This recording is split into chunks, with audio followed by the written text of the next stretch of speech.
네, 여러분 안녕하세요. 모아보기를 준비했습니다. 24년 하반기 이 통화 정책 기조의 전환이 있는 피벗의 시대입니다.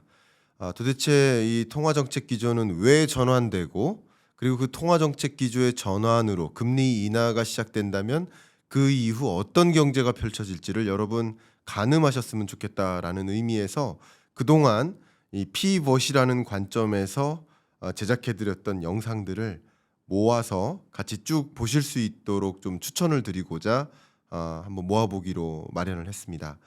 많은 분들이 "금리 인하 있으면 경제 위기 온다." 제가 누차 말씀드리지만 경제 위기 오니까 금리 인하하는 겁니다. 2008년 글로벌 금융위기, 팬데믹 경제 위기 왔기 때문에 금리 인하하는 것이지 금리 인하 있으니까 경제 위기 오는 게 아닙니다. 그리고 24년 하반기, 25년 피벗의 시대라고 이름을 칭한 이유는 통화 정책 기조의 전환, 정상적인 통화 정책 기조로의 이행, 과도한 제약적인 금리에서 내려와서 정상적인 이름하여 중립금리를 찾아 금리를 점진적으로 인하해 나가는 이런 통화 정책 기조와 2020년 팬데믹 경제 위기 때 서둘러서 금리 인하하고 경기를 회복시키기 위해서 총력을 다했던 그때의 어떤 시대랑은 전혀 다릅니다. 그래서 그 시대를 구분하고 이 시대는 어떤 모습인가 명확하게 좀 가늠하시고 이 경기 판단하시고 올바른 의사결정을 내리실 수 있도록 여러분이 이 주어진 모아보기 영상을 통해서 명확하게 이 24년 하반기 25년 경제를 가늠하시는 데 좀 도움이 되길 바라는 마음입니다. 네, 여러분 안녕하세요. 매년 8월이면 저는 이 미팅에 주목을 합니다. 여러분들도 역시 이 잭슨홀 미팅에 정말 주목을 하실 거라고 생각이 되는데 매년 이 잭슨홀 미팅이 있을 때마다 소위 경제 관련 혹은 통화 정책의 수장들 각국에 다 모여 가지고 지금 현재 경제를 어떻게 보고 앞으로는 또 어떤 구조적인 변화가 있는지를 같이 진단을 하고 또 어떻게 대응해야 될지 각국 중앙은행들의 고민이 많이 담기는 그런 심포지엄 자리라고 볼 수 있겠습니다. 그래서 이 잭슨홀 미팅 역시 2024년에 있는 이 미팅에서는 무엇이 쟁점이 될 것이고 특히 파월은 어떤 연설을 할 것이고 또 그 연설 속에서 나온 메시지는 무엇인지 특히 제가 계속 강조했던 24년 하반기 25년 경제를 뭐라고 표현했습니까?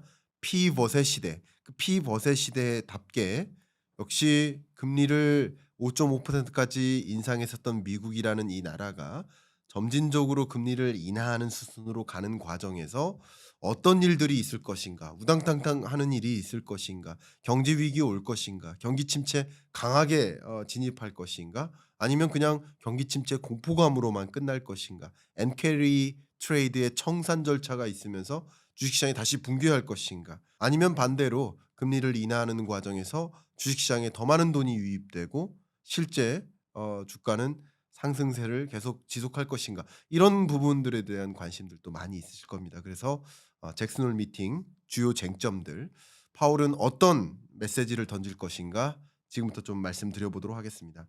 일단 시작과 함께 제가 몇 개 사진을 보여드릴까 합니다. 제가 미국 현지에 있는 특파원들, 기자들, 그리고 현지에 있는 몇몇 지인들, 그리고 뭐 웹에서 많이 노출되어 있는 사진들 보여드리면서 잭슨 홀 이 지역이 어떤 특색을 갖고 있는지 가볍게 먼저 보여드릴까 합니다. 보시는 것처럼 산이 만년설이라고 볼 수 있는 이제 눈이 가득하죠. 어 대표적인 휴양지고요. 잭슨 홀에 있는 이 홀이라는 단어는 굳이 한국어로 번역하면 산이라고 하면 될 것 같아요, 저의 생각은. 예를 들면 우리 논산, 금산, 뭐 연산, 여러 산자가 들어가 있는 그 지명들이 굉장히 많죠. 여러분 기억하십니까? 그러면 그 산자가 들어있는 지역들은 그러니까 산이 주요한 어떤 지형적 특색을 갖고 있어요. 말 그대로 잭슨 홀은 산골짜기 뭐 이런 느낌이라고 볼 수 있겠습니다. 특히 여기가 좀 추운 지역이에요. 그래서 뭐가 유명하냐면 지금 그림처럼 이게 뭐예요? 우리 한국으로 따지면 서울 인근에서 스키 타러 어디 가요? 가까운데 곤지암 리조트 가요. 저는 대전 출신인데 대전 충남 지역에서는 무주 리조트, 무주로 많이 갑니다. 바로 그런 휴양지라고 보면 좋겠고요. 가장 대표적으로 스키 타러 많이 간다 이렇게 보시면 좋겠고 또 스키도 타지만 뭐 골프 여행지로도 굉장히 유명합니다. 이게 가을의 모습일 때 이런 전경이고요. 되게 아름답죠. 그리고 봄에 가까워질 때 여름 봄일 때는 이런 모습입니다. 그러니까 지금 잭슨홀 미팅이 열리는 시점은 바로 이런 모습이라고 여러분 생각하시면 좋겠고요. 잭슨홀 미팅이 개최되는 현지에서의 바라보는 모습은 바로 이렇습니다.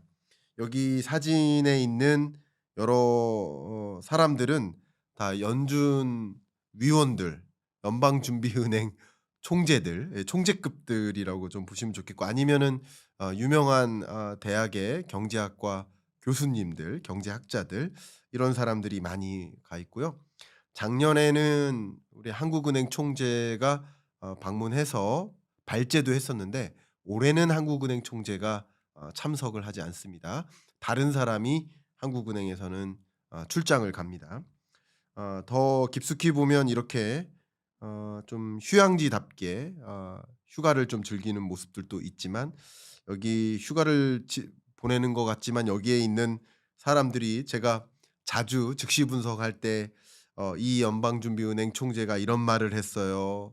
이 사람은 비둘기파예요. 이 사람은 어 매파예요." 하면서 지금 뭐 빅컷이 필요하다고도 얘기했고 금리 인하 안 하면 안 된다는 얘기도 하는 그런 연방준비은행 총재급들 이렇게 보시면 좋겠습니다.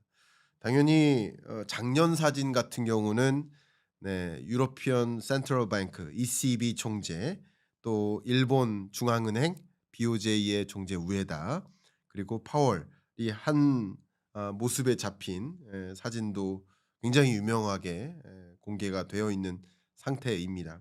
그렇게 세계의 어떤 경제, 금융 수장들이 모여서 지금 현재 통화 정책 기조를 이렇게 가져가고 있는데 나는 또 앞으로 이럴 것이다. 그리고 이런 것이 이런 방향이 적절할 것이다라는 어떤 방향성에 대한 논의도 물론 할 것이고요. 비공식적으로도 논의를 하지만 공식적인 발제가 계속 이어지죠. 이런 걸 심포지엄이라고 합니다.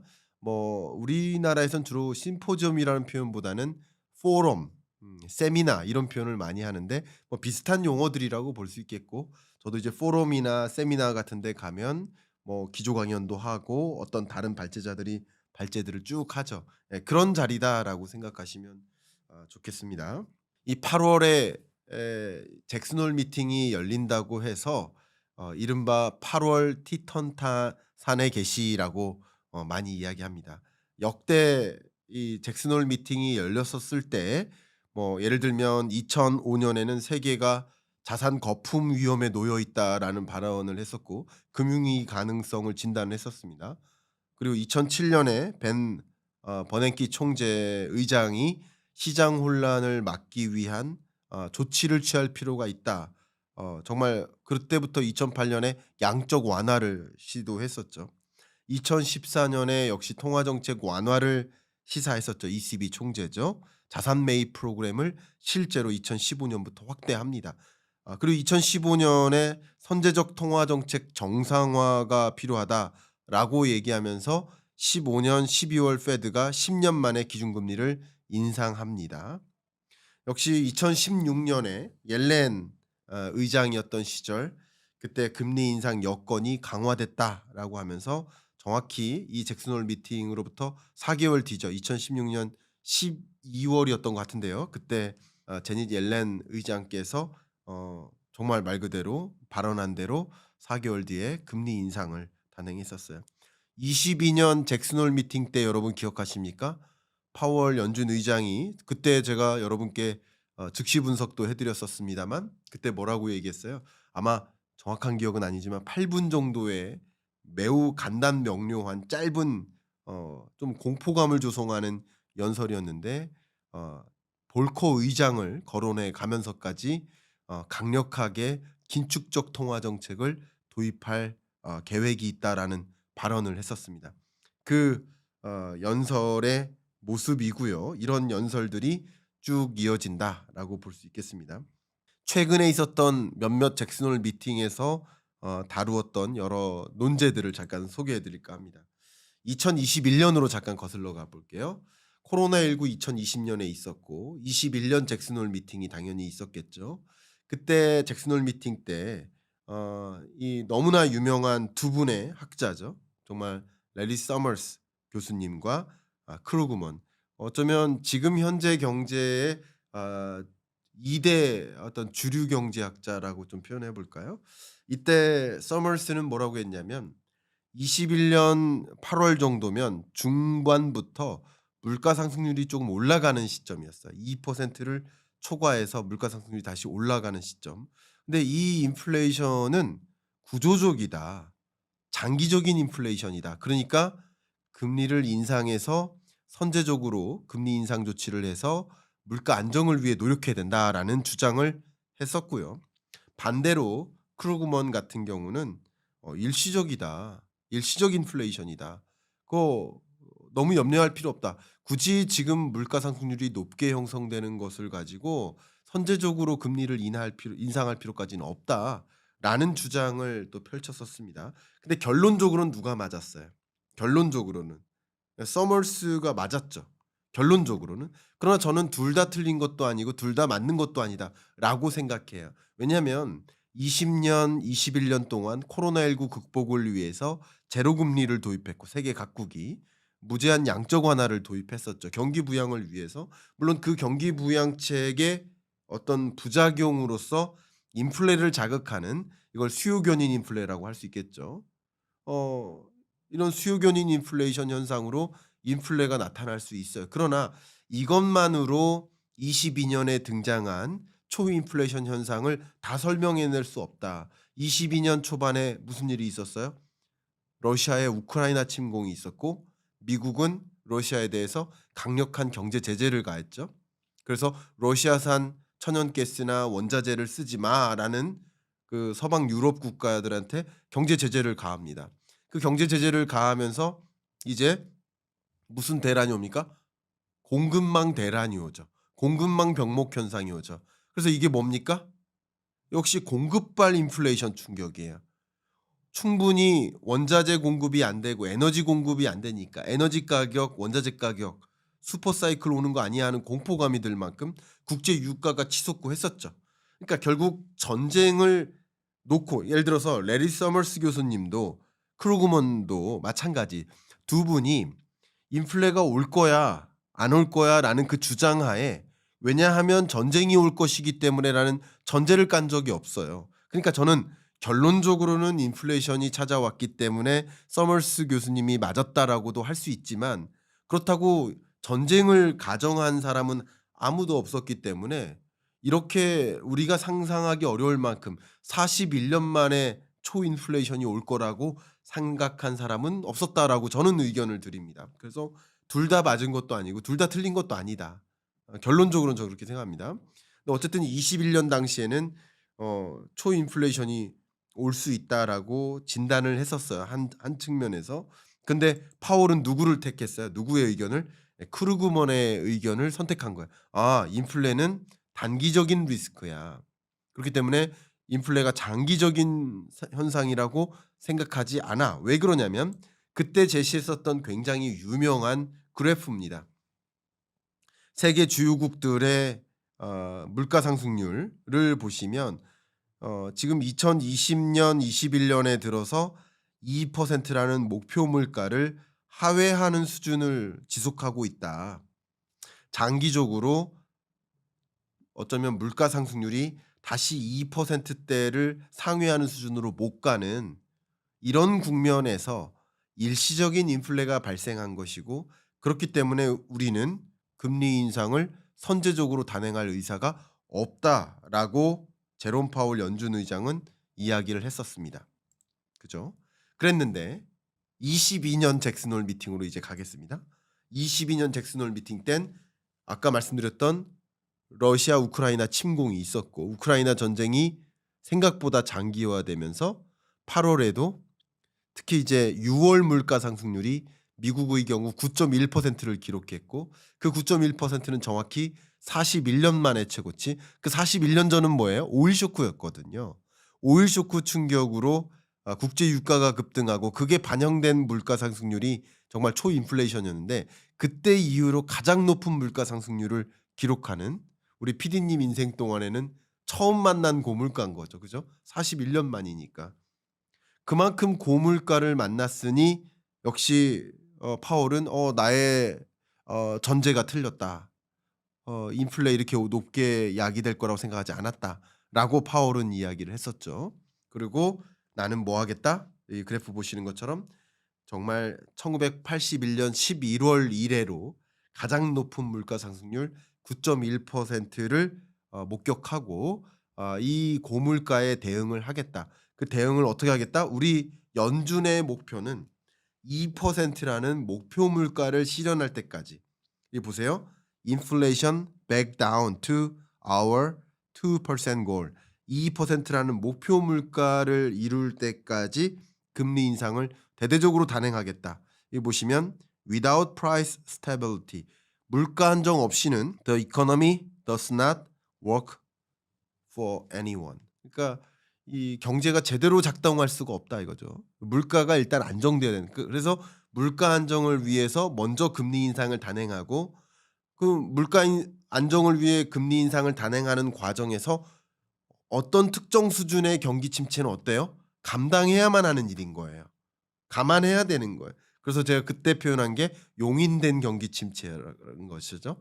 24년, 25년에 나타날 미국의 어떤 소프트 랜딩 격의 뭐 하드 랜딩이든 소프트 랜딩이든 어떤 수준의 경기 침체 현상이 나타날 텐데 그 경기 침체 현상은 용인된 수준, 이미 목표한 거예요. 어느 정도의 경기 침체가 와야만 금리를 이제 인하하는 수순으로 갈 수 있다. 물가 안정을 최우선시한다라는 그 방향성을 발표했고 그때 발표할 때 제 정확한 기억은 아니지만 폴 볼커라는 이 연준 의장 이름을 몇 번을 거론했었죠. 폴 볼커가 그 당시 오일 쇼크 때 정말 막대한 인플레이션을 만나고서 그 인플레이션에 방어하기 위해서 금리를 대대적으로 인상했었고 그때 한 번의 금리 인상 폭만으로도 4% 포인트를 인상했었던 그래서 최종 금리가 20%를 육박했던 21% 수준이죠. 그 정도까지 금리를 인상했었던 폴 볼커 시대를 마치 연상케 만들 만큼 나도 대대적으로 금리 인상을 해서 반드시 물가 안정을 위해 노력하겠다. 그 22년에 잭슨홀 미팅 그때 파월의 판단대로 금리 인상을 그 이후에 대대적으로 단행했었던 거죠. 22년, 23년 기억하실 겁니다. 잭슨홀 미팅 23년 기억하십니까? 이때는 여기 제목이 뭐라고 담겨 있어요? Structural Shift in the Global Economy. 어쩌면 23년은 22년에 엄청난 공포감을 줬던 것과는 달리 대대적인 큰 문제가 없었던 기간이라고도 볼 수 있을 것 같아요. 정의를 한다면. 왜냐하면 미국의 금리 동결도 1년 넘게 했거든요.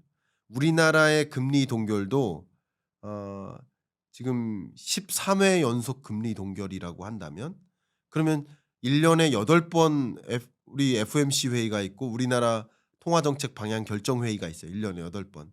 그러면 13회 금리 동결이라고 한다면 거의 2년 가깝게 금리를 동결해 왔던 거예요. 그러니까 23 년은 통화정책 기조라는 관점에서 금리를 인상했다가 그 높은 금리를 오랫동안 유지하는 그죠? 오랫동안 높은 금리를 유지하는 기간이니까 통화 정책 기조의 변화가 없는 상대적으로 통화 정책 기조 말고 구조적으로 우리 세계 경제가 어떤 상황에 놓여 있는지를 조금 더 심층적으로 논의하는 그런 자리였습니다. 그래서 물론 23 년에는 많은 금융기관들이 "곧 금리 인하 있을 겁니다."라고 막 선언하고 금리 인하 곧 있을 것처럼 전망치를 발표하고 금리 인하 기대감을 막 이끌었던 그런 일이 많이 있었는데 사실상 저도 유튜브나 책에서 말씀드렸지만 "23년 연내는 금리 인하 있을 수가 없다. 상식에 부합하지 않는다."라고 말씀드렸는데 그 이유는 물가가 어쨌든 목표하는 수준까지 안 왔는데 물가 상승률 목표치 2%에 부합하게 떨어지지 않았는데 어떻게 금리를 인하한다는 말입니까? 그러니까 "23년은 뭐 하는 시대다? 금리를 동결하는 시대다."라고 말씀드렸었고 그렇기 때문에 이 통화 정책 방향에 대한 논의보다는 그 외에 이런 금리를 대대적으로 인상했으니 그게 세계 경제적으로 실물 경제적으로 경제 구조적으로 어떤 충격이 있을지 어떤 변화가 있는지를 조금 더 논의를 해 보자. 라는 그런 주제로 논의가 있었다. 이렇게 볼 수 있겠습니다. 자 그러면 24년 잭슨 홀 미팅의 주제는 무엇입니까? 물론 저는 여러분들께 당일 즉시 분석을 해 드릴 겁니다. 시간으로 따지면 우리 제가 날짜를 확인해 볼게요. 8월 23일 금요일 밤 11 시입니다. 11 시에 파월의 발표가 있을 것이고요. 그때 저는 밤 11 시쯤에 즉시 분석을 라이브로 해 드릴까 합니다. 이 잭슨 홀 미팅의 이 주제가 뭐냐면 여기 제시된 것처럼 Reassessing the effectiveness and transmission of monetary policy. 그러니까 지금 통화 정책 기조에 대해서 그러니까 통화 정책을 긴축적으로 가져왔는데 그동안 이 긴축적 통화 정책의 그 파급 영향 같은 것들을 한번 진단해 보겠다는 거예요. 그러니까 결국 지금까지 긴축적 통화 정책을 유지했는데 그게 거시경제적으로 어떤 영향이 있을지를 진단해 보겠다는 얘기는 진단해 보고 너무 과도한 높은 금리야라고 판단한다면 제약적 금리라고 판단한다면 금리를 정상화하기 위한 수순 금리 인하의 시대로 간다. 피벗의 시대를 알리는 듯한 주제라고 볼 수 있겠습니다. 그죠? 실제 왜 그렇게 제가 표현할 수 있나요? 미국 금리 인하 아직 안 했지만 생각해 보세요. 유로존 먼저 금리 인하했어요. 캐나다 두 번이나 선제적 금리 인하했습니다. 영국도 먼저 금리 인하했습니다. 스위스, 스웨덴 먼저 금리 인하했습니다. 제가 지금 거론한 이런 나라들이 뭐죠? 그 달러 인덱스를 구성하는 바스켓이죠. 달러와 이 달러 바스켓에 구성되는 이들 통화들의 교환 비율이 달러 인덱스 아니겠습니까? 이런 나라들이 먼저 금리를 인하하는 것. 이게 뭐예요? 미국 빼놓고 나머지 나라들은 물가 목표치 2% 수준의 물가 상승률 도래됐으니 이제 점진적으로 금리 인하하는 수순으로 가자 하는 방향으로의 움직임인 거예요. 자, 그런 관점에서 지금의 통화 정책은 너무 제약적이다.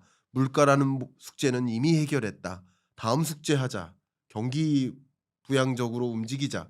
이렇게 선회하는 피벗이 나타나는 것입니다. 역시 24년 잭슨홀 미팅은 조금 더 이 통화 정책 기조를 어떻게 가져가야 될지에 대한 가이던스를 제안하지 않을까. 테크니컬하게 말씀드린다면 제가 그동안 뭐라고 말씀드렸냐면 7월 FOMC 회의 때는 금리를 동결하고 8월 잭슨홀 미팅 때 향후 통화 정책 기조를 어떻게 가져갈지 가이던스를 명확하게 발표하고 그리고 9월 FOMC 회의 때 금리 인하하지 않겠느냐라는 말씀을 정말 많이 드렸죠. 예. 바로 그런 수순으로 가는 가이던스를 던지는 그러니까 포워드 가이던스라고 표현하죠. 선제적 지침입니다. 통화 정책 기조를 전환해 나가는 과정에서는 선제적 지침을 명확히 제시하는 게 맞거든요. 그래야 시장이 혼선이 없어요. 아무 지침 없이 있다가 금리 인하 예를 들어서 이만큼 기대했는데 금리 인하가 만약에 없으면 또 놀라는 거예요. 반대로 금리 인하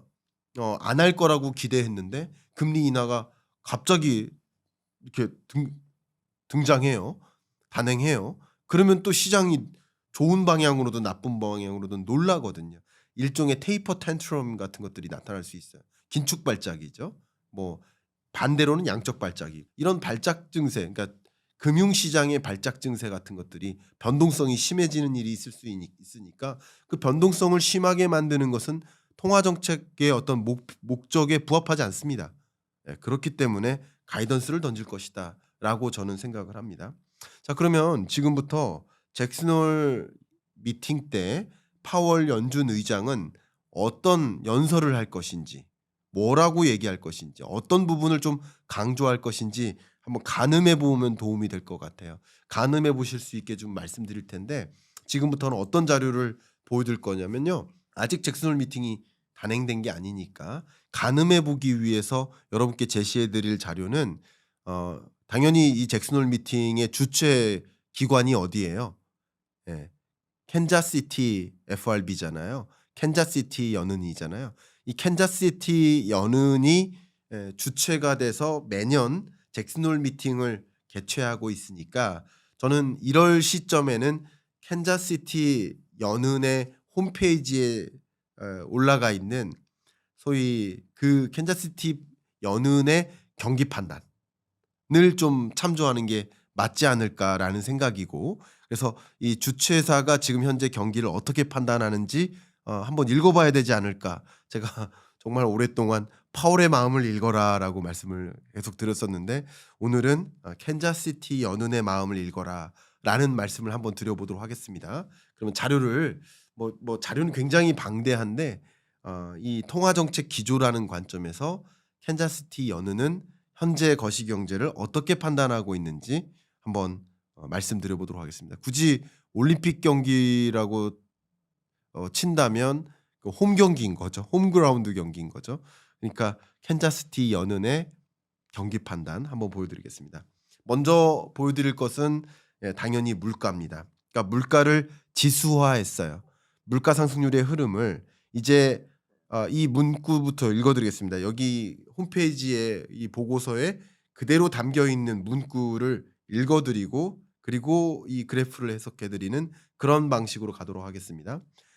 Higher interest rate reduce headline inflation ahead of core inflation. 5.5%까지 기준금리를 인상했는데 그 통화정책, 그런 긴축적 통화정책 기조를 그동안 도입해 왔기 때문에 결국 reduce 무엇? 헤드라인 인플레이션과 코어 인플레이션, 결국 이 물가를 안정화하는 데 기여했다. 이게 통화정책 기조가 금리를 인상하면 기업들이 신규 투자를 할 수 있어요? 없어요. 이따가도 보여드리겠습니다만 금리를 대대적으로 인상했을 때 그럼 5.5%의 기준금리는 기업들의 투자를 제약합니다. 조금 이따가 그 부분도 보여드리겠습니다만 기업들의 여러 가지 투자가 있어요. 스트럭처럴 체인지와 관련된 어떤 투자도 있고요. 생산 설비 용량을 늘리는 투자도 있고요. 신사업 좀 해보자 하면서 투자, 신사업 좀 해보자 할 때 어떻게 투자합니까? M&A 해요. 스타트업이나 중소기업이나 대형 기업들을 M&A 합니다.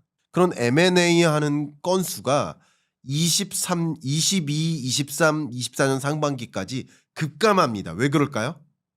금리 자체가 너무나 높기 때문에. 예를 들면요. 제가 그 M&A 딜과 관련된 그 좀 디테일한 얘기를 잠깐 드리면 M&A 딜이 맞느냐, 이 기업을 사는 게 맞냐, 사지 않는 게 맞냐 이런 것을 판단할 때 그 판단하는 그 가치 평가, 밸류에이션 산식에 이자율이 들어갑니다. 그러니까 이자율이 높으면 예를 들면 이자율이 5%예요. 근데 이 기업의 수익성이 예를 들면 3%예요. 그러면 이 기업을 사면 됩니까? 안 돼요. 근데 이 기업의 수익률이 3% 똑같은데 이자율이 1%예요. 사도 돼요? 안 사도 돼요? 사도 되는 거야. 이해 가시죠? 이자율이 높은데 그 돈을 은행에 저축만 해도 5%를 벌 수 있는데 굳이 5%, 3% 수익성을 목표로 그 기업에 투자할 필요가 있겠습니까? 바로 이런 거예요. 그러니까 금리가 높아져 버리면 기업들이 신규 투자를 못 해요. 신규 투자를 못 하니 일자리가 많이 창출되기가 어렵죠. 그럼 기업들의 투자가 위축되고 고용이 위축되고 고용 위축되면 당연히 가계의 소득이 위축되고 가계의 소득이 위축되면 소비가 위축되죠. 이게 뭐예요? 투자, 고용, 소득, 소비. 이게 뭐예요? 뭐의 함수예요? 이게 바로 내수 경기예요. 내수 경기. 그러니까 이런 것들이 위축되는 현상이 총수요를 위축시키는 거예요. 총수요가 둔화되니까 물가는 잡히는 거죠. 그러니까 물가를 잡기 위해서 금리 인상을 대대적으로 단행하는 것은 경기 침체를 일정 부분 유인하는 겁니다. 결국 제가 말씀드렸던 것처럼 금리를 높게 유지함으로써 물가 안정을 위해 달리는 건데 물가 안정을 위해서 부작용은 있다. 그게 뭐예요? 경기 둔화죠. 투자 둔화, 뭐 소비 둔화, 소득 둔화, 고용 둔화 이런 둔화되는 현상 분명히 있을 수 있겠죠. 그런데 최근 들어서 이 앞서서도 설명을 드렸지만 고물가가 야기된 배경은 하나가 2020년, 21년에 양적 완화를 비롯한 완화적 통화 정책 때문인 거고 그때 초과 저축이 이만큼 발생했었던 거예요. 그죠? 그런데 그것도 그거죠. 그게 수요층 요인이에요. 그러나 수요만 살아난다고 무조건 물가가 오르는 게 아니에요. 수요가 살아나는데 공급이 더 많아요. 너도 나도 수박 먹겠다고 하는 거예요. 근데 수박 공급량이 역사상 최대치로 뭐 수확량이 많아서 공급이 쏟아져요. 아무리 수요가 항상 수요와 공급을 비교하면서 봐야지 수요층만 보면서 수요가 늘어나니까 가격 올라가 이렇게 하는 게 아니 수요 공급을 같이 봐야 돼. 근데 앞에 말씀드렸던 것처럼 22년에 전쟁이 있었고 러시아의 우크라이나 침공으로 공급이 제약이 됐었어요. 공급망 대란이 있었어요. 근데 이 자료 보시는 것처럼 캔자스시티 연은이 뭐라고 판단하냐면 잠깐 읽어드리겠습니다. Improvement in supply chain earlier. 이게 뭐냐면 공급망 대란이 있었는데 그 공급망 대란에 있어서 상당 부분 뭐가 있었다? Improvement 개선이 있었다. 이 보실게요. 그게 뭐를 lead to further declines in core goods inflation. 그러니까 이런 공급망이 안정화되면서 물가 안정을 유도한 것이다. 공급 사이드를 본 거예요. 수요 사이드도 봐야 되지만. 그러니까 금리 인상은 뭐를 만든 거예요? 수요를 제약한 거예요. 수요를 제약하면서 물가 안정에 기여를 하는 거예요. 그런데 동시에 공급망 안정까지 약이 된다면 그럼 금리 인상이 전쟁을 막는 게 아니잖아요. 금리 인상이 공급망을 해결하는 일이 아니에요. 공급망을 더 어렵게 만들 수도 있겠죠. 그죠? 금리를 인상하면 여러 공급 업체들이 공급을 더 늘릴 수가 없잖아요. 그러니까 수요를 제약하는 거고요. 공급망은 자연히 해결돼야 돼요. 근데 보시는 것처럼 공급망 병목 현상의 정도가 22년 전쟁 때 극도로 치솟았었고 지금은 그 공급망 병목 현상이 거의 완전히 해결된 구조다. 이렇게 지수화해서 그렇습니다. 이렇게 캔자스시티 연은은 공급망 문제가 상당 부분 해결됐다라고 판단하고 있는 겁니다. 캔자스시티 연은에서 이제 또 판단하고 있는 굉장히 중요한 기조가 wage growth is cooling. 그러니까 22년에 wage growth 우리 임금 상승률이 굉장히 높았습니다. 그러니까 국제 유가도 치솟았고 임금 상승률도 치솟았었어요. 이때 왜 그래요?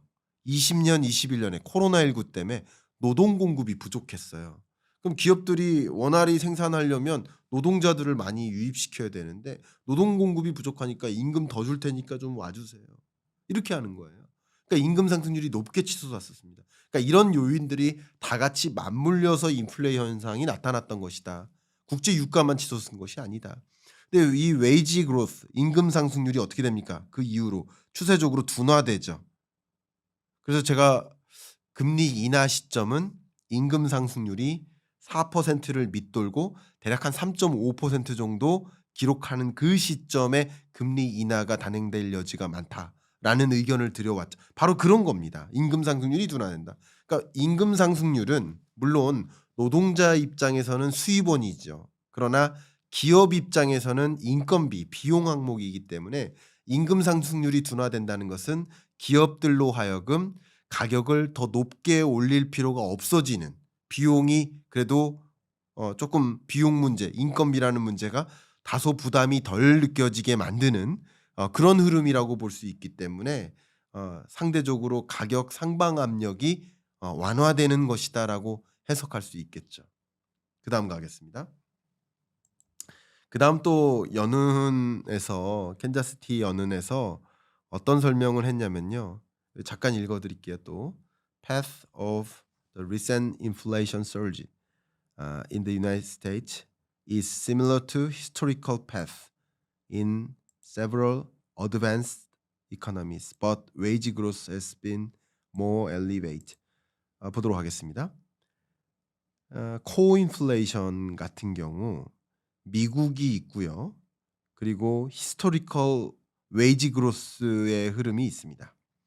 그러니까 통상적으로 임금 상승세가 히스토리컬리 봤을 때 미국의 히스토리를 보아도, 그러니까 이번 임금 상승세 말고 그 과거를 보아도, 그리고 미국이 아닌 그 밖의 선진국들을 보아도, 그죠? 그리고 그 미국이 아닌 그 밖의 선진국들 말고 그 밖의 선진국들의 과거를 보아도 임금 상승률이 높게 치솟은 그 피크 시점을 0으로 한다면 그로부터 약 13개월 후면 정점을 찍고 내려오는 구조로 간다라는 설명인 거예요. 그러니까 임금 상승률이 그러니까 무작정 높아지기만 할 수 없고 무작정 떨어지기만 할 수 없는 피크를 찍고 임금 상승률이 둔화될 수 있다. 이런 현상은 과거에도 미국에 나타났었고 미국이 아닌 그 밖의 선진국에도 나타났고 미국이 아닌 그 밖의 선진국들의 과거에도 나타났었다. 그래서 similar하다. historical path랑. 그러니까 이제 앞으로도 어떻겠다라는 거예요. 임금 상승률이 둔화되어 왔는데 앞으로도 시간이 경과됨에 따라서 임금 상승률이 둔화되는 흐름이 있을 수 있고, 그러니까 물가 상승률이 높게 나타날 그런 개연성은 상대적으로 희박해진다라는 표현을 한 겁니다. 앞서 제가 그 M&A 건수를 보여드린다고 말씀을 드렸었는데 보시는 것처럼 앞서 M&A 건수가 급감했었다라는 표현을 했었어요. 그게 기업들의 투자가 위축됐다라는 표현으로 그렇게 말씀을 드렸었는데 여기 보시는 것처럼 여기 mergers and acquisitions 이게 뭐예요? M&A의 약자죠. M&A가 mergers 인수합병이란 뜻이죠. merger and acquisition 각각이 인수와 합병을 뜻하는데 인수합병 딜 카운트가 어떻다? 급감한다. 22년에 금리 인상을 대대적으로 단행하는 그 과정에서 M&A 딜이 급격히 위축된다. 굳이 이렇게 높아진 금리 시점에 M&A 딜을 성사시킬 필요가 있느냐? 그 밖에 equipment investment 이건 생산 설비 용량을 늘리는 거예요. 그리고 structures investment 이것은 그 기업의 구조를 개편하기 위한 투자한 거예요. 신규 투자인 거예요. 사업 방향을 전환한다든가 신제품을 출시한다든가 이런 스트럭처 자체를 투자하는, 그리고 과거 뭐 이런 단계의 뭐 자동화되지 않은 생산 설비를 좀 자동화된 생산 설비로 한다든가 이런 방식, 그러니까 스트럭처 자체를 개선하는 이런 세 가지 종류의 투자가 있다라고 한다면 기업들의 신규 투자가 상당히 이제 둔화된 흐름을 볼 수 있죠. 그죠? 이런 흐름을 결국은 금리 인상을 통해서 단행한 것이고 그것이 지금의 미국의 고용 둔화, 실업률이 4.1에서 4.3%로 올라가는 이런 현상, 그리고 그 밖에 뭐 소비 둔화, 초과 저축의 소진 뭐 이런 것들을 야기한 것이라고 볼 수 있겠죠. 그러니까 이런 것들이 경기 둔화를 유인시킴으로써 물가 안정에 주력한 그런 통화 정책의 행보라고 볼 수 있겠습니다. 그다음 그래프 보겠습니다. 이제 얼마 안 남았네요. 자, 캔자스시티 연은에서 이번에 이 통화 정책 기조가 보시는 것처럼 monetary policy takes a long time to cool labor market. 그러니까 노동 시장을 쿨다운 시키는, 냉각시키기 위한 그 시간 자체가 short time이 아니라 long time, 굉장히 오래 걸린다라는 표현을 했어요. 그러니까 이 지표를 제가 보여드리지를 않았었는데 이게 vacancies 이게 일자리예요.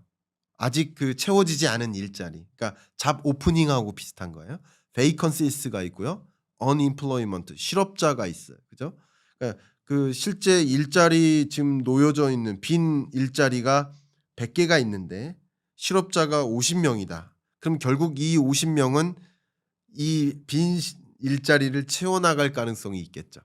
이해가시죠? 근데 만약에 실업자가 100명인데 빈 일자리는 10개밖에 없어요. 그러면 결과적으로 이 경제 구조는 이 실업자를 고용으로 전환시키기가 쉽지 않다라고 우리는 해석할 수 있겠죠.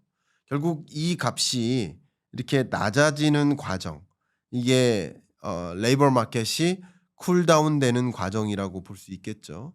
쿨다운되는 과정인데 쿨다운되는 과정이 굉장히 강하게 전개되지는 않는다. 이게 강하게 고용노동 시장이 쿨다운되면 당연히 실업률이 지금의 4.3% 미국 실업률이 아니라 뭐 5%, 6%를 초과하게 될 수도 있겠죠. 강하게 쿨다운되면.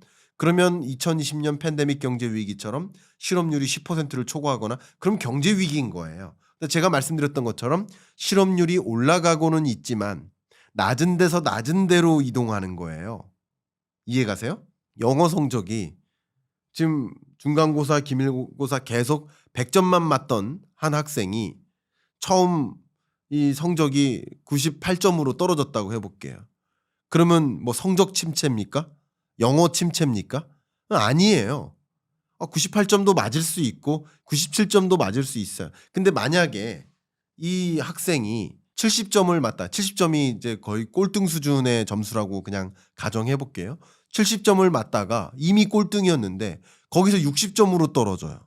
이거는 영어 침체라는 표현을 써도 될 것 같아요. 그러니까 고용 침체라는 표현을 쓰기에 4%대 실업률은 미국의 너무나 완전한 고용에 가까운 수준이기 때문에 그 4%대 실업률에서 맴도는 것은 그럴 수 있는 일이다. 그걸 과도하게 과잉 공포감을 가지고 뭐 미국 경제가 뭐 침체에 빠질 것처럼 이렇게 오해하실 필요까지는 없다라는 의견을 좀 드려봅니다.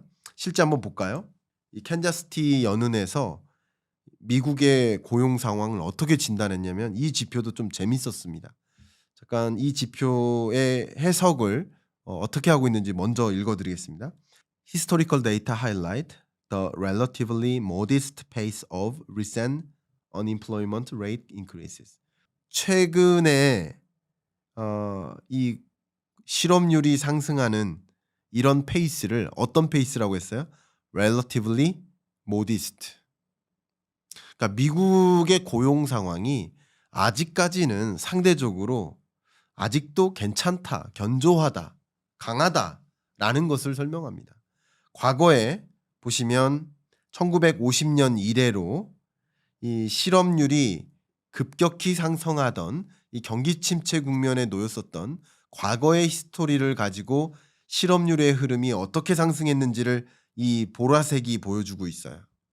근데 이번의 경우에는 실업률이 어쨌든 바닥 정점을 찍고 바닥 정점이죠. 3%대 정점 바닥 정점을 찍고 지금 4.3%까지 올라갔는데 이 흐름이 이렇게 과거의 흐름하고는 비교가 안 될 만큼 전개되고 있다라는 것을 보면 아직도 미국 고용 시장은 강하다. 물론 여기서 이 히스토리컬 데이터 보라색 그래프에 코비드 19 그러니까 2020년 팬데믹 때 실업률이 치솟았던 그때는 뺐습니다. 빼면 포함시키면 어떨까요? 포함시키면 이 값이 이렇게 치솟습니다. 실업률이 팬데믹 때는 10%를 넘게 치솟았었어요. 단기간 안에. 그러니까 그때랑 비교하면 더 심한 거죠. 지금은 그런 경제 위기나 뭐 강한 하드랜딩과 같은 경기 침체나 그런 모습과는 좀 다르다라는 캔자스티 연은의 판단을 이 그래프를 통해서 단적으로 보여주고 있는 것이 아닌가 이런 생각을 해봅니다. 자, 마지막 그래프 보여드리겠습니다. 이렇게 레이버 마켓이 결국 금리를 인상하는 이런 과정에서 아무래도 이 타이트한 금리 인상으로 인해서 노동시장이 냉각될 수는 있을 거예요. 그런데 이 보시면 vacancies to unemployment rate 같은 경우 생각해 보면 이 값이 어때요? 2015년 당시 냉각됐을 때 시점과 2019년 4분기 이게 뭐를 얘기하는 거예요? 이때 냉각됐었던 시점과 비교해 보세요. 최근 24년 4월부터 냉각됐었던 이 시점 vacancies to unemployment 이게 개념이 아까 말씀드렸던 것처럼 실업자 수랑 신규 빈 일자리 그러니까 잡 오프닝 건수예요. 그러니까 일자리 결국 실업자 대비 일자리가 어떻다는 거예요. 이게 높으면 높을수록 많다는 거예요. 과거 2015년, 2019년 4분기 그리고 지금과 비교했을 때 미국의 전체 vacancies to unemployed ratio가 가장 높고요. 그리고 여러 지역별로도 쭉 보시면 그죠? 여러 지역별로도 쭉 보시면 대부분 뭐 지역마다 특색이 있겠지만 대부분 종전 히스토리보다는 훨씬 높게 형성된 것을 확인해 보면 지금 미국의 노동시장이 다소 냉각되는 흐름에 있는 것은 맞지만 그 냉각되는 현상은 이미 연준이 유도한, 어쩌면 연준이 그것을 감안하겠다라고 작정했었던, 이미 그 정도의 경기 침체는 와야 물가가 잡히지 하면서 금리 인상을 단행하기 전부터 적정한 수준의 노동시장의 냉각을 그림 그리고 금리 인상을 단행했었던 그 배경이라고 판단할 수 있겠고, 그때 저는 7월 말일 날 있었던 FOMC 회의 때 파월이 기자회견 중에 어떤 기자의 질문에 대해서 뭐라고 표현했냐면, 최근 노동시장이 냉각되고 있는데 이거 괜찮습니까? 빅컷 금리 인하해야 되는 거 아닙니까? 라는 질문에 대해서 파월이 뭐라고 표현했었냐면, 지금 고용 노동시장이 정상화되고 있다고 표현했어요. 제가 이 말씀을 여러 번 드렸었습니다만 다시 한번 강조하겠습니다. 지금 고용 노동시장이 정상화되고 있다. 실업자가 양산되고 있고 실업률이 올라가고 있는 이런 현상을 정상화되고 있다라는 표현을 쓸 수가 있을까요? 대통령은 할 수 없는 표현이죠. 정치인은 할 수 없죠. 저도 여러분 앞에서 그렇게 표현하기 어려워. 그러나 이코노미스트로서, 여러분, 의학자가, 의사가 사람의 몸에 어떻게 칼을 댈까요? 이걸 사람이라고 생각하고 뭐 지인이라고 생각하면 수술을 할 수 있을까요? 못해요. 이건 단백질 덩어리다라고 생각하니까 사실 수술을 할 수 있는 거예요. 그러니까 이 이코노미스트는, 통화 정책의 수장은 실업자가 양산되는 현상은 가슴 아플 수 있겠지만 조금 더 냉철한 잣대로 고용 노동 시장을 거시적인 판단하에 본 것이고, 어느 정도의 감당할 만큼의 고용 시장의 침체가 있어야만, 그래야만 아무래도 물가가 잡힐 수 있지 않겠느냐. 그리고 물가를 잡기 위한 목표 아래 고용시장의 냉각이 필요하다. 왜? 고용시장에 냉각이 있어야 임금 상승률이 둔화되는 것이고, 임금 상승률이 둔화되고 주거비가 둔화돼야, 그래야 물가가 안정화되니까, 물가 안정 목표를 이룸에 있어서, 물가 안정 목표를 실현함에 있어서 지금 실업자가 양산되고 실업률이 올라가는 현상은 고용노동시장이 정상화되고 있는 것이다라고 표현할 수도 있겠죠. 물론 고물가도 힘들고요. 실업자가 양산되는 고용시장의 냉각도 힘든 거예요. 모두가 힘든 거예요. 그러나 통화정책 관점에서는 실업자 양산되는 게 맞아? 그러면 반문으로 물가 이렇게 치솟는 게 맞아?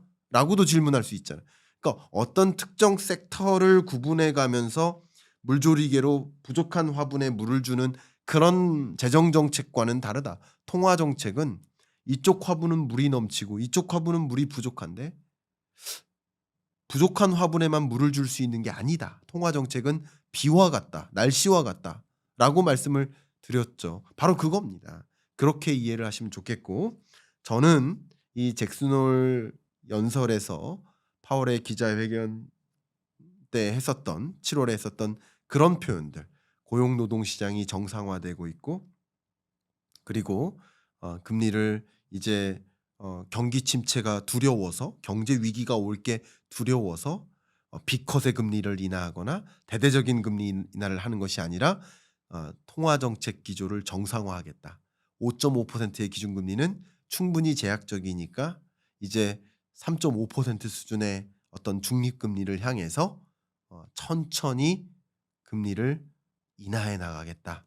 금리를 천천히 정상화해 나가겠다. 그래서 경기 부양적 B컷의 금리 인하가 아니라 통화 정책 기조의 정상화, 피벗의 시대에 맞는 완만한 점진적인 통화 정책 기조의 전환을 시작하겠다라는 표현을 하지 않을까라고 의견을 드립니다. 지금까지 잭슨홀 미팅의 어떤 프리뷰 말씀드렸다면, 지금 보여드릴 것은 이런 통화 정책 기조를 바로 알고 어떻게 대응해야 될지를 고민해야 된다라는 말씀을 누차 드렸고, 그래서 25년 경제전망서의 제목을 피벗의 시대라고 정했습니다. 아직 표지가 확정되진 않았고 지금 한 5분의 4 정도 탈고를 한 상태인데, 9월 마지막 주에 이 책이 나오면 28일 날 여러분과 오프라인에서 북콘서트를 좀 진행할까 합니다. 사실 이미 목표했었던 인원은 이미 초과를 해서 더 모집을 못할 수도 있는데 그 강연장의 자리를 좀 더 많이 확보해 달라고 요청을 드려서 여러분을 많이 초대하고 싶습니다. 그러면 어 관심 있으신 분은 이 고정 댓글을 좀 확인하셔서 북콘서트에 놀러 와 주시길 바라겠습니다. 자, 이상 오늘 잭슨홀 미팅 프리뷰 마무리하도록 하겠습니다. 감사합니다. 미국 PC 데이터도 발표가 됐고 9월 FOMC 때 미국은 금리를 인하할 것이다라는 확신을 여러분들도 많이 갖고 계실 겁니다. 그러면 향후 미국은 통화정책 기조를 어떻게 가져갈 것인지, 정말 빅컷의 금리 인하를 단행할 것인지, 아니면 베이비 스텝으로 0.25%포인트만 금리 인하를 단행할 것인지, 또 그 이후에도 통화정책 기조를 어떻게 가져갈 것인지 여러분들이 갖고 계신 그 궁금증에 대해서 답변을 드려보려 하는데 이미 잭슨홀 미팅 때 파월의 연설이 있었고 그 연설문을 가지고 제가 즉시 분석을 해드렸었습니다. 근데 그때 파월이 사용한 쉽게 말하면 PPT가 있습니다. 자료가 있겠죠. 그 자료들을 가지고 결국 파월은 잭슨홀 미팅에서 어떤 의견을 내비쳤을지를 파월의 마음을 읽어보는 시간을 가져보시면 어떨까. 그러신다면 24년 하반기 또 25년 동안에 이 피벗이라는 의사결정을 어떻게 내릴지 가늠하실 수 있을 거라고 생각이 됩니다. 그러면 한번 분석해 볼 수 있도록 하겠습니다. 자료는 제가 그때도 보여드렸었던 파월의 잭슨홀 미팅 연설 장면입니다. 이때 한 15분 정도 연설을 했습니다만 그 연설 내용의 가장 핵심이 되는 내용을 축약한다면 다음과 같습니다. The time has come for policy to adjust. 이 통화정책 기조를 이제 조정할 시간이 거의 왔다. 시간이 왔다는 겁니까? 거의 왔다라는 뜻입니까? 거의 왔다라는 뜻이죠. 자, 근데 이 트래블은 뭐예요? 통화정책의 여정이죠. 향후 통화정책의 여정은 클리어하다. 이제 금리 인상은 끝났고, 금리 인하해 나가는 게 앞으로의 여정인 것이다. 라는 표현이에요. 근데, the timing, 금리를 인하하는 시점, 그리고 pace of rate cut, 금리 인하하는 그 정도, 보폭, 금리 인하의 정도, 금리 인하 폭, 이런 것들은 결정됐다? 아니에요. 결정됐다고 하지 않았어요. will depend on. 무엇에 의존한다? incoming 데이터에 의존한다. 결국 방금 발표됐던 PC 데이터에 의존한다. 그리고 9월 6일 저녁에 발표될 고용 지표에 의존한다. 그 밖에 경기 지표에 의존한다. 여러 지표들을 봐가면서 금리를 인하폭을, 시점을 결정할 것이다. 정해진 게 있다, 없다? 없어요. 없는 겁니다. 혹자는 연설문을 가지고 B컷이 정해져 있다는 듯이 해석을 하시는 것 같은데 저는 개인적으로 그것은 좀 자의적인 해석이다라고 저는 생각을 합니다. 왜냐하면 금리 B컷의 인하를 기대하시는 분이 그렇게 해석하시는 게 아닐까. 이게 핵심입니다. 인커밍 데이터에 의존해서 금리 인하 시점과 폭을 결정할 것이다 라고 했지 금리 인하를 B컷으로 하겠다라는 표현은 그 어디에도 없다라는 것을 다시 한번 강조하겠습니다. 결국 인커밍 데이터, 향후 발표되는 데이터, 그리고 경제 전망을 통해서 또 그 밖에 여러 리스크 요인이 있다면 이게 경제 위기 리스크라든가 금융 위기 리스크라든가 그런 것들을 봐가면서 판단할 것이지 지금 정해진 건 없다라는 거예요. 그런데 현재로서는 그렇다면 무엇을 이야기한 거예요? 통화 정책 기조를 전환하는 것만 얘기한 거예요. 그 통화 정책 기조를 어떻게 해 나가겠다라는 B컷이라든가 그런 것은 정해진 게 없다라는 것을 이야기한 겁니다.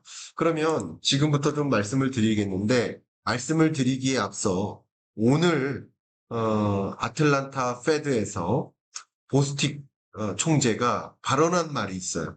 그 발언이 저는 굉장히 정확하다라고 저는 생각을 하는데 통화정책 기조로서 제가 인용할 만하다라고 생각하는데 그걸 잠깐 말씀드리겠습니다.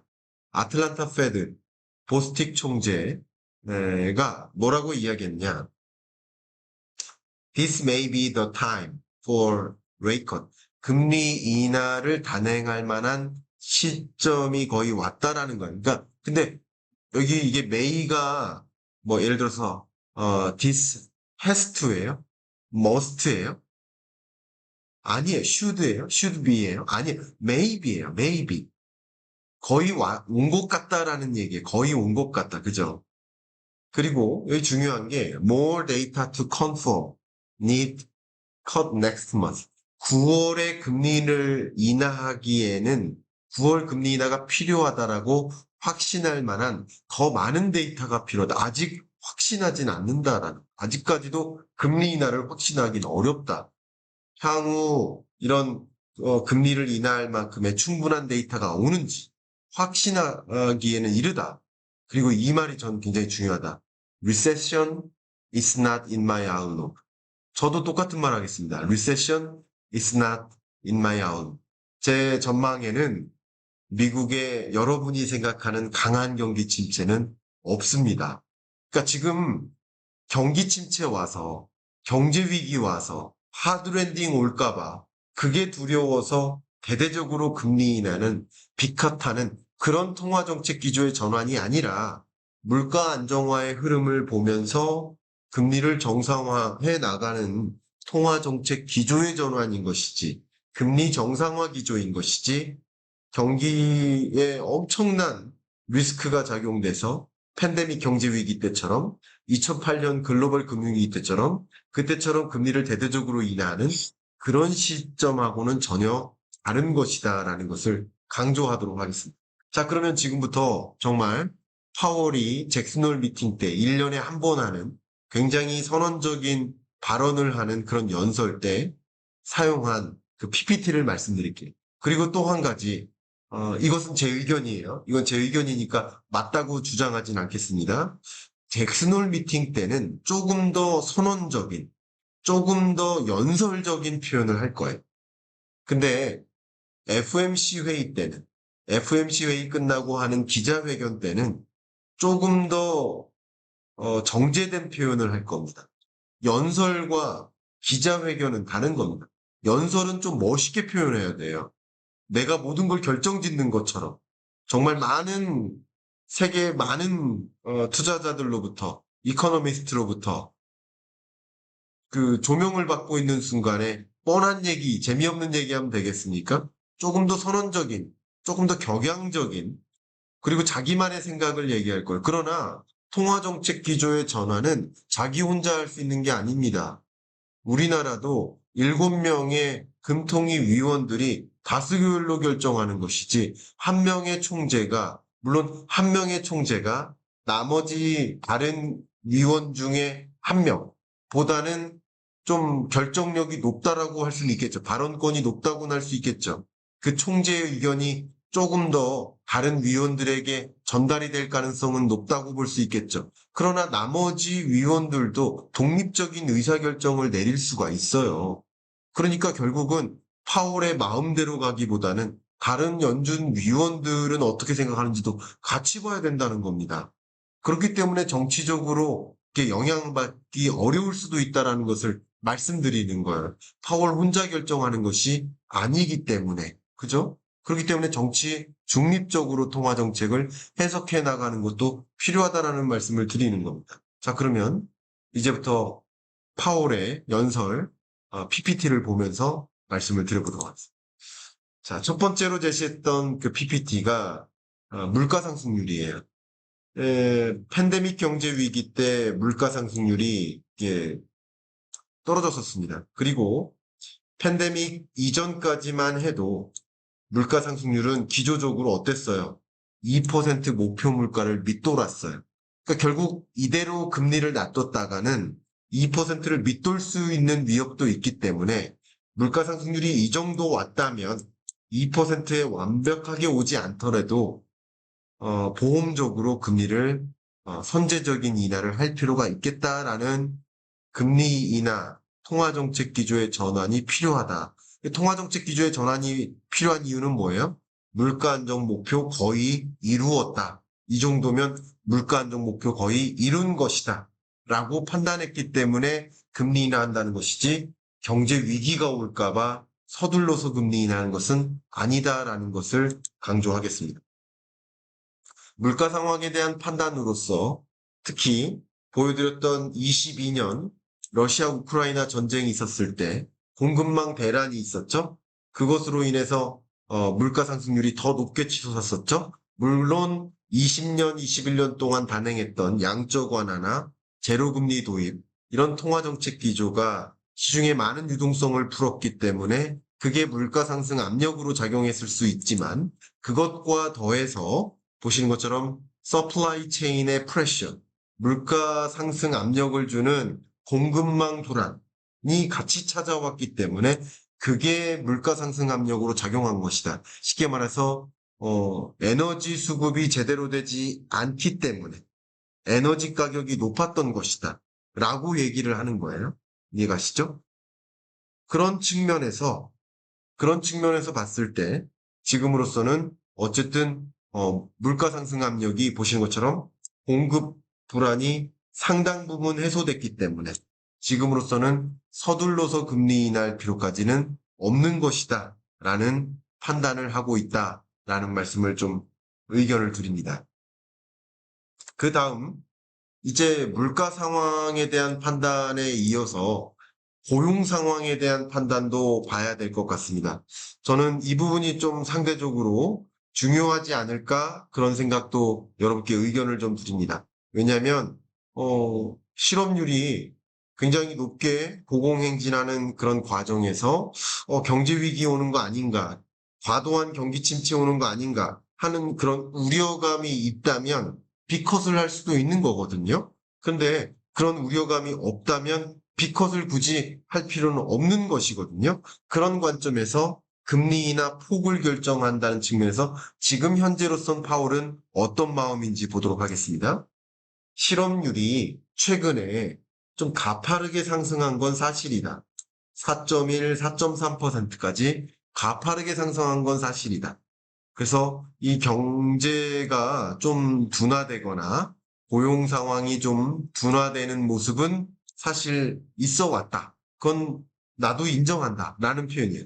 다만 지금의 실업률이 이 코로나19 때처럼 발생했던 엄청나게 높은 10%를 초과한 실업률도 아니고 그리고 코로나19가 있기 전 단계 2019년 이전에는 이미 4%보다도 높은 실업률이 있었고 어쨌든 미국 실업률이 5%를 밑도는 실업률이라고 한다면 그게 고용이 굉장히 과도하게 나쁜 것까지는 아니니까 지금 고용 침체, 경기 침체가 온 것까지는 아니다라는 판단도 더하고 있습니다.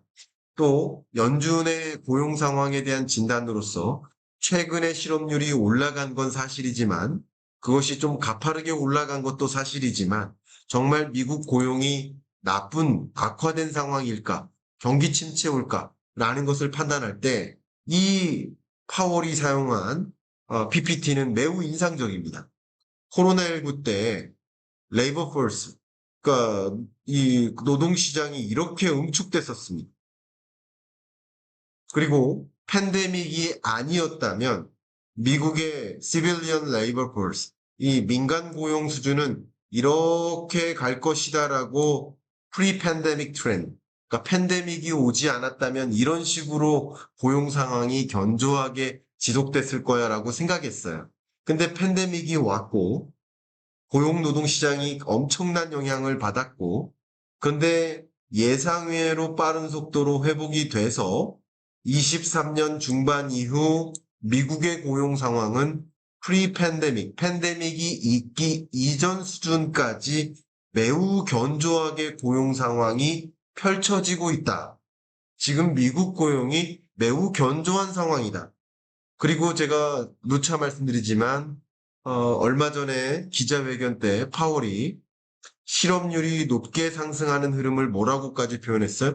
정상화되고 있다고까지 표현했어요. 바로 이런 기조입니다. 실업률이 올라가고 있고 실업자가 늘어나고 있지만 이게 물가 안정을 위해서 금리 인상을 단행했고 금리 인상을 통해서 어쩌면 용인될 만큼의 유인할 만큼의 어느 수준만큼의 경기 침체를 감당해야만 하는 것이고 감당할 만큼의 고용 침체, 경기 침체가 오는 것이지 감당하기 어려운 만큼의 우리가 생각했던 것 이상의 과도한 경기 침체, 과도한 고용 침체가 온 것이 아니다라고 판단하는 거예요.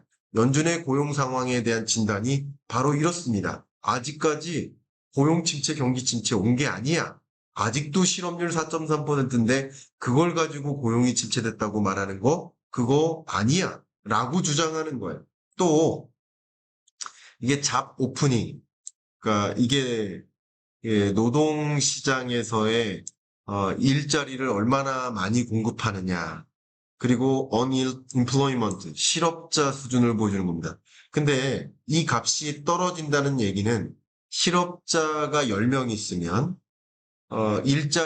신규 일자리 공급 건수가 예를 들어 20개예요. 그러면 그 고용시장이 문제 있다고 볼 수 있어요? 문제 없는 거예요. 이해가시죠? 근데 그 값이 지금 1.0을 여전히 상회해요. 그러니까 이 값이 떨어지니까, 예를 들어서 실업자가 10명 있는데 일자리가 100개 공급되던 때에서 실업자가 여전히 10명 있는데 일자리가 50개 공급되고 있는 이게 떨어지고 있는 모습인 건 맞아요. 그러니까 고용시장이 다소 둔화되고 침체되는 건 맞아요. 그건 맞습니다. 그러나 여전히 실업자 대비 잡 오프닝 건수가 신규 일자리 공급 건수가 여전히 많다라는 거, 여전히 많다. 그렇기 때문에 지금 고용이 굉장히 악화된 것이 아니다.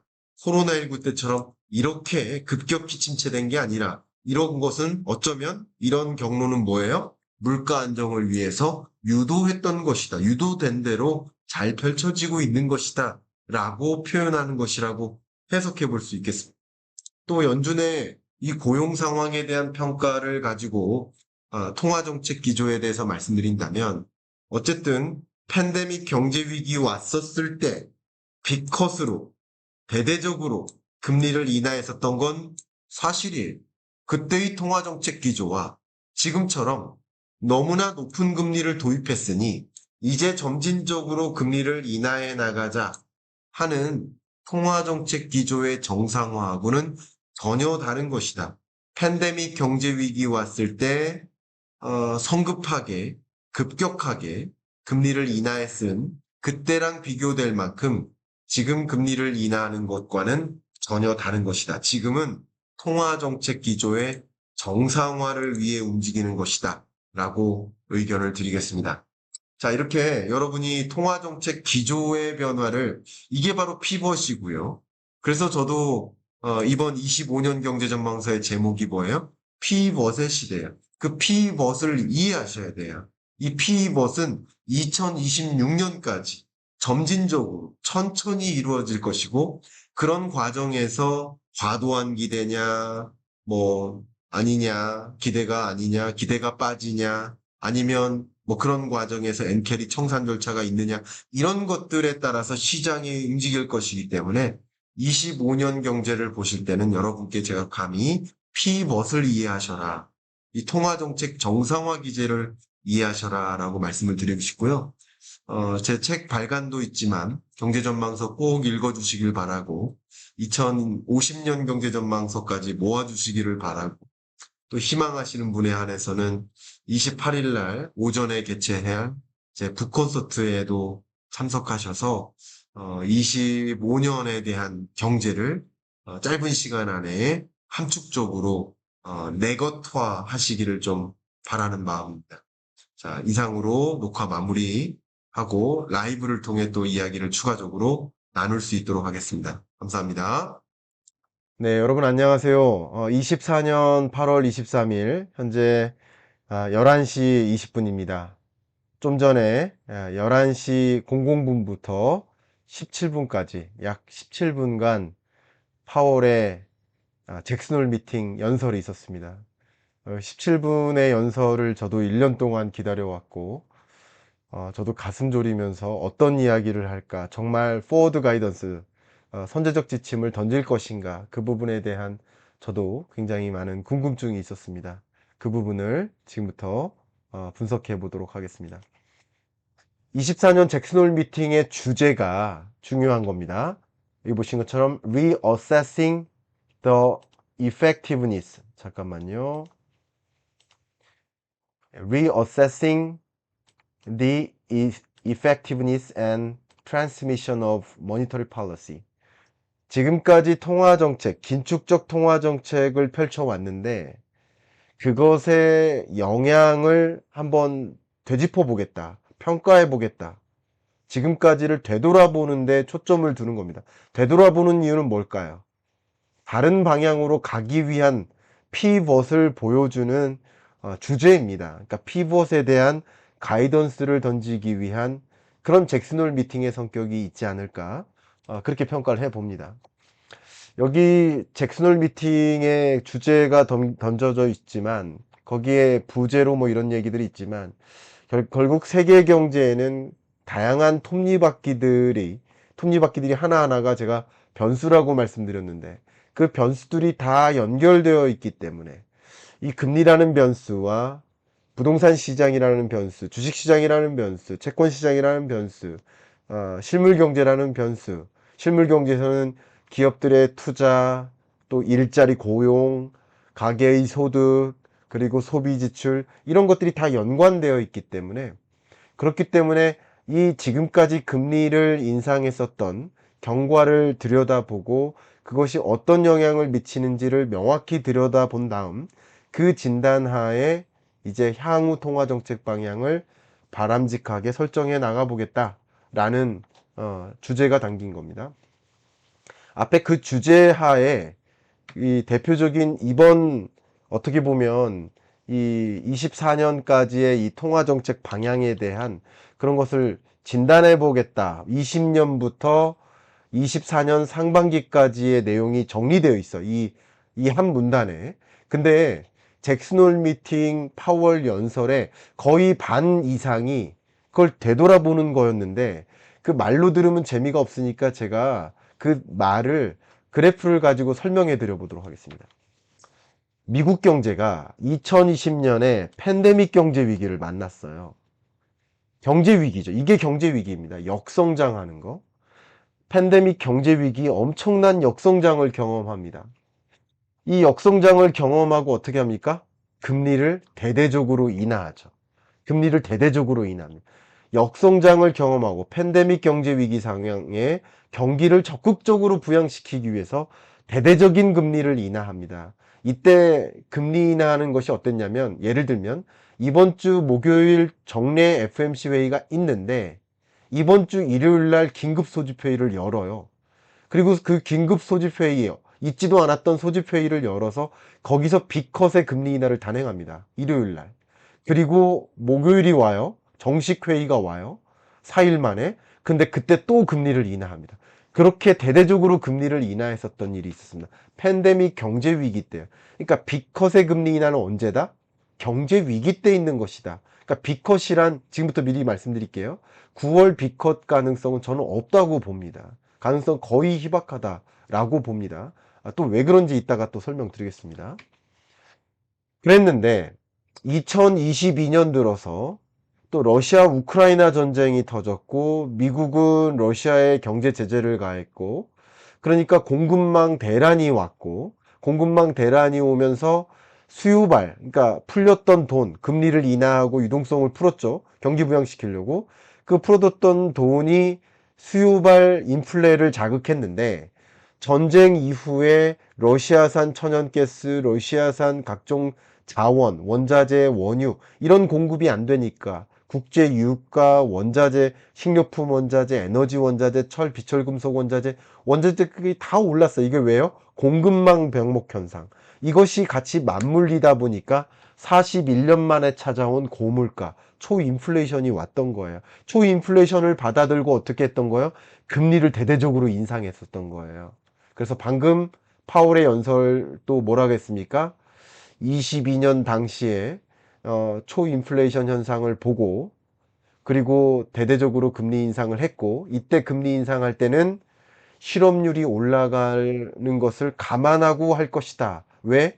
통화정책 기조, 메커니즘 자체가 일단 물가부터 잡고 경기가 좀 악화되더라도, 고용이 좀 악화되더라도 물가 잡는 일에 먼저 집중하고, 물가 잡히면 이제 금리를 인하하는 것이다. 고용 시장을 좀 회복시키기 위해서, 경기를 좀 진작시키기 위해서 통화정책 전환은 그때 하는 것이다. 바로 그 시점임을 알리는 연설이었습니다. 더 구체적으로 보도록 하겠습니다. 그 이후에 물가 상승률이 9.1% 고점을 찍었고요. 이 9.1%예요. 9.1% 고점을 찍고 지금 현재 2.9%까지 떨어졌다. 이건 CPI 기준이죠. PCE 기준으로는 2.5%까지 내려온 거죠. 자, 이런 것을 가지고 잭슨홀 미팅에서 파월이 연설을 한 겁니다. 이게 잭슨홀 미팅 이번 회의에 전체 2박 3일 동안 회의 동안의 전체 주제고요. 이 이야기를 그대로 파월이 한 거예요. 잭슨홀 미팅 연설 때. 자, 연설하는 장면을 제가 잠깐 캡처를 했고요. 그 연설한 내용을 제가 요약을 해봤는데, 요약을 여러분께 보여드리면서 설명드리겠습니다. 3년 동안 인플레이션이 2%를 쭉 상회했었다. 그래서 연준의 목표는 물가 안정이니까 그 물가 안정 목표를 이루기 위해서 계속 높은 금리를 만들고 높은 금리를 유지해 왔다. 이 얘기예요.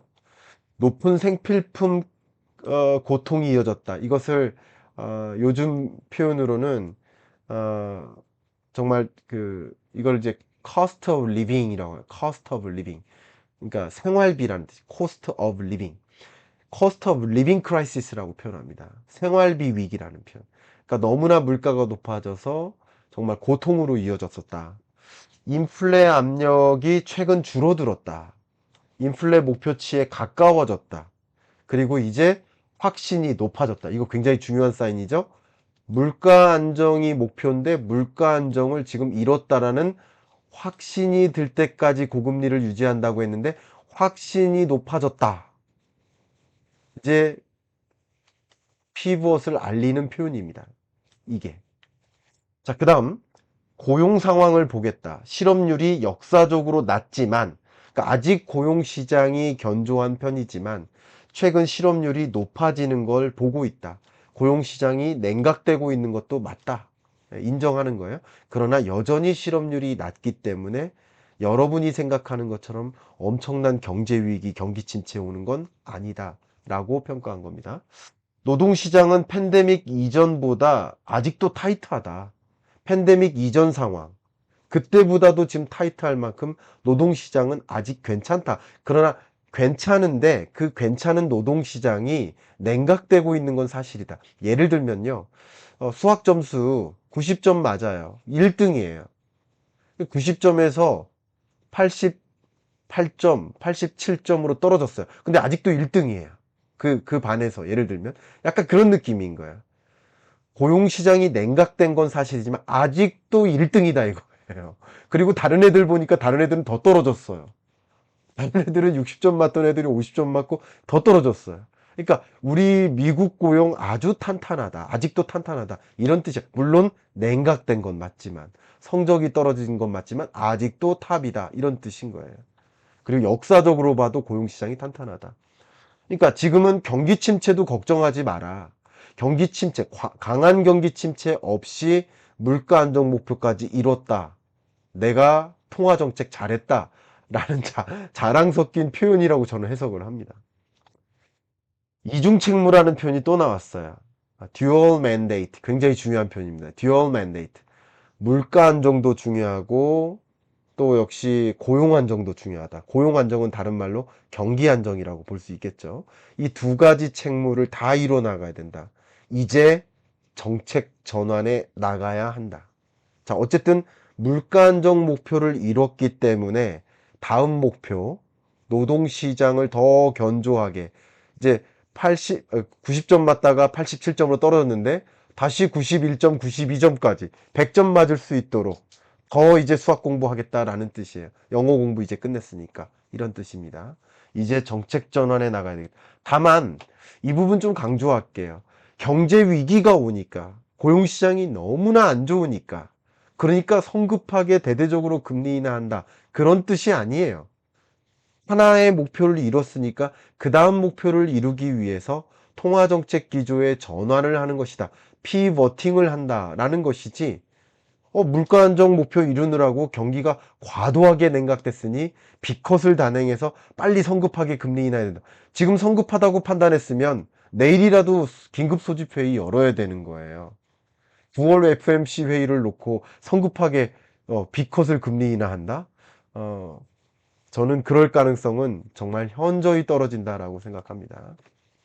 그러니까 과도한 기대인 거죠.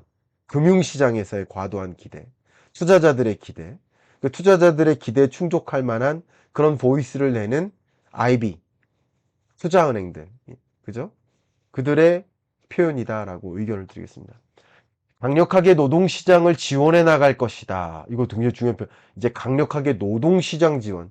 그래서 제가 피벗의 시대는 높았던 금리에서 중립금리를 향해 통화정책 기조를 전환해 나가는 전환점이라고 했지만 관전 포인트도 물가가 관심이 아니라 이제 고용이 관심인 물가 안정 여부를 판단하기보다는 경기가 괜찮게 전개될지 여부를 조금 더 신경 쓰는 이제 물가 안정 목표 이뤘으니까요. 물가라는 토끼도 있고 경기라는 토끼도 있는데 경기는 고용입니다. 두 마리 토끼가 있는데 둘 다 잡아야 돼요. 굉장히 어려운 숙제죠. 그런데 물가라는 토끼는 이미 잡은 거예요. 여기 팔에다 꼈어요. 그러니까 이제 뭐만 잡으면 돼요? 경기라는 토끼만 잡기 위해 가면 돼요. 이해 가시죠? 그리고 잡을 수 없는 범위에까지 멀리 눈앞에 사라진 채로 멀리 토끼가 달아난 게 아니라 지금 이 소나귀에 있는 겁니다. 소나귀에 있는 고용을 여기까지 가져오겠다라는 의미인 거예요.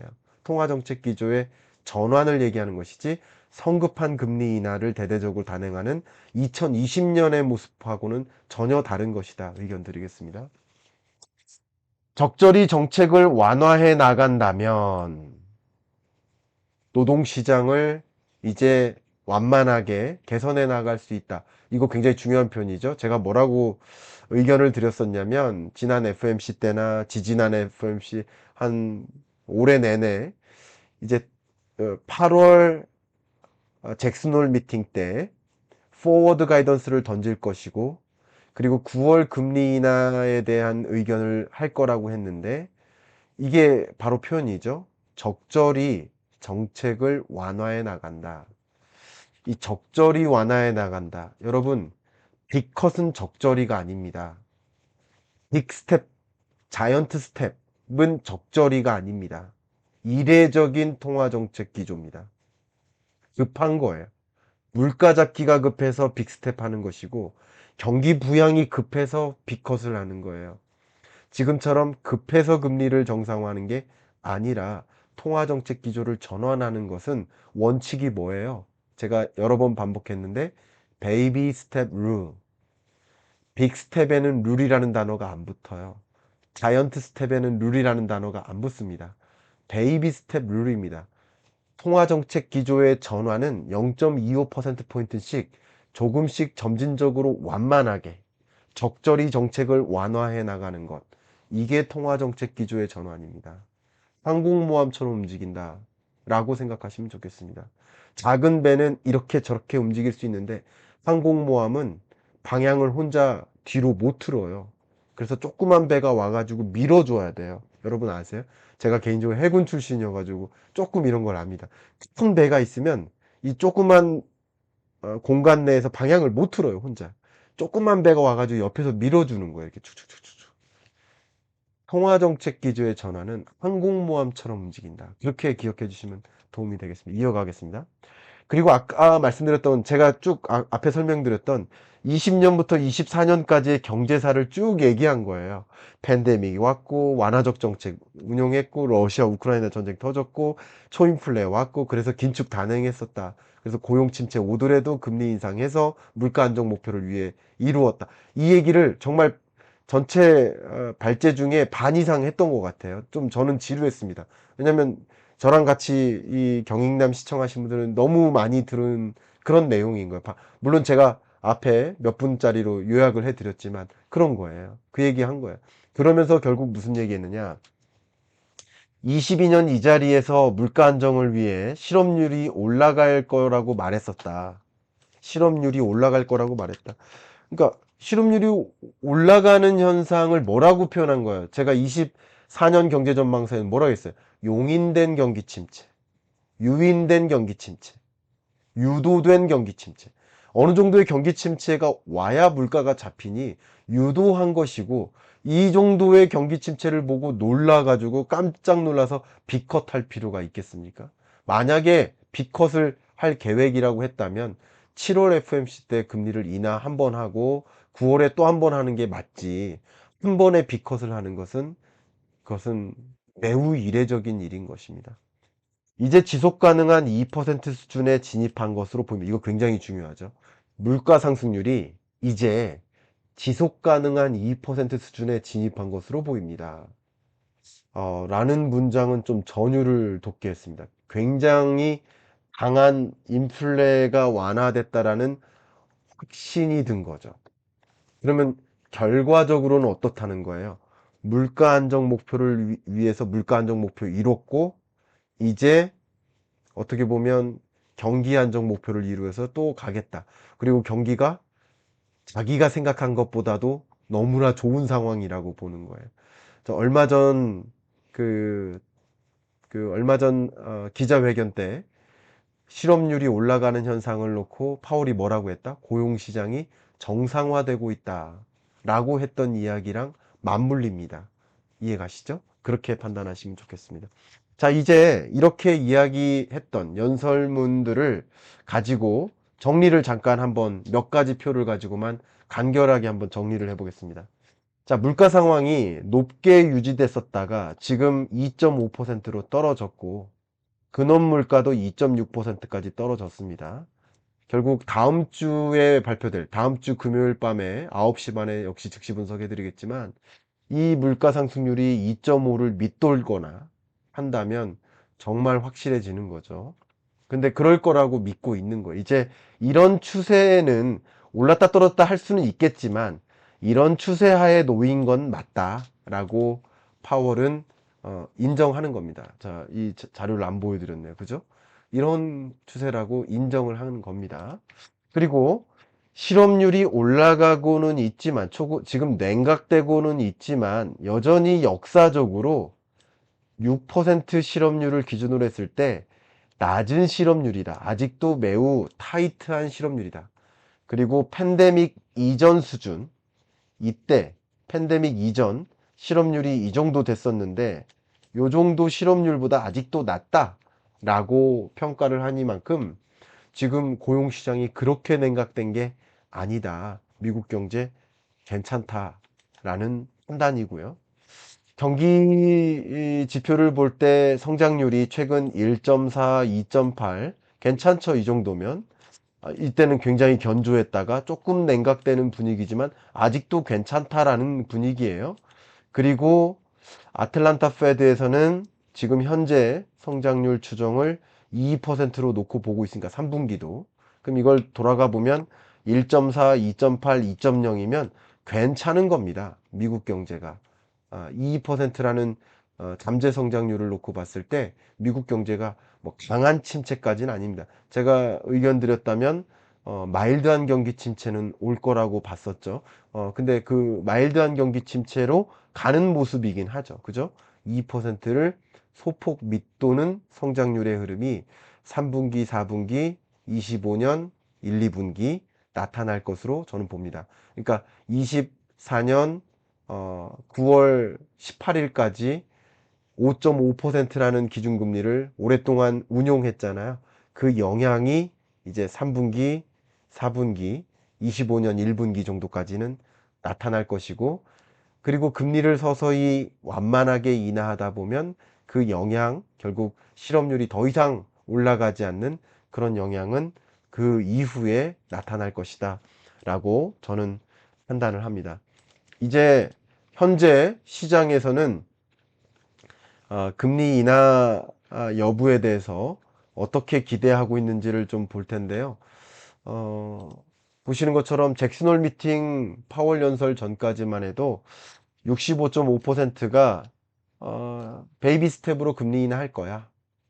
근데 34%는 금리 인하 빅스텝 빅컷 기대해도 되지 않겠어? 라고 생각을 했는데, 저는 오늘 연설에서 명확하게 더 점진적으로 완만하게 라는 표현을 했기 때문에 금리 인하는 있겠지만 빅컷은 아니라는 뉘앙스가 저는 담겼다고 해석을 했죠.